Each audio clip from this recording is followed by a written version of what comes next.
सब अभी कोविड के काफ़ी कठिन दौर से गुजर रहे हैं। पिछले काफ़ी दिन 2 महीने से अधिक का वक्त लॉकडाउन में बीता और अब भी हम जब से लॉकडाउन खुला हुआ है तब से हम अपने दैनिक जीवन को नियमित करने की कोशिश कर रहे हैं। आप सभी ने देखा होगा कि इस दौरान सभी शहरों में, जोधपुर में, जयपुर में, दिल्ली में, हर जगह काफ़ी केसेस बढ़ रहे हैं। हमें ये समझना ज़रूरी है कि कोरोना का दौर ख़त्म नहीं हुआ है। लॉकडाउन हटने का मतलब ये नहीं है कि कोरोना का दौर ख़त्म हुआ है, बल्कि अब हमारी एक आम नागरिक की जिम्मेदारियां ज़्यादा बढ़ गई हैं। इस लॉकडाउन अवधि में हम अच्छी तरह से समझ गए हैं क्या करना है, किन सावधानियों का पालन करना है, कैसे सोशल डिस्टेंस का फॉलो करना है, मास्क क्यों आवश्यक है, आपस में 2 गज की दूरी क्यों आवश्यक है। ये सारी चीज़ों को हम अच्छे से समझ गए हैं। अब वक्त है जब हम अपनी नॉर्मल गतिविधियों को करने की कोशिश कर रहे हैं, तो इन चीज़ों को, इन सावधानियों को अपने दैनिक जीवन में लाएं।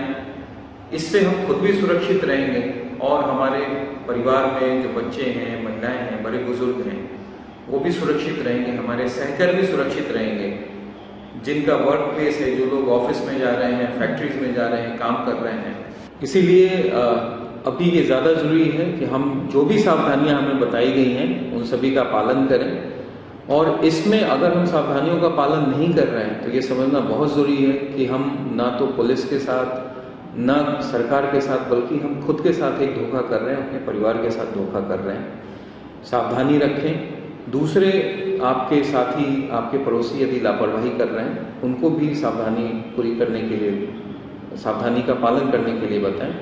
साथ के साथ मैं ये भी आपसे कहना चाहूँगा कि अभी का जिस संक्रमण दौर से हम गुजर रहे हैं उसमें समय समय पे कई तरह की अफवाहों का बाजार भी गर्म हो जाता है।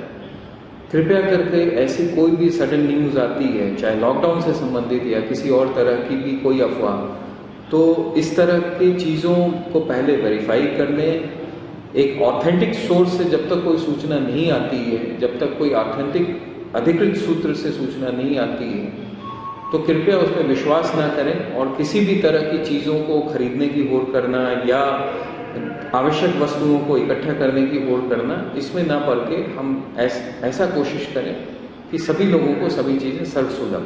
धन्यवाद।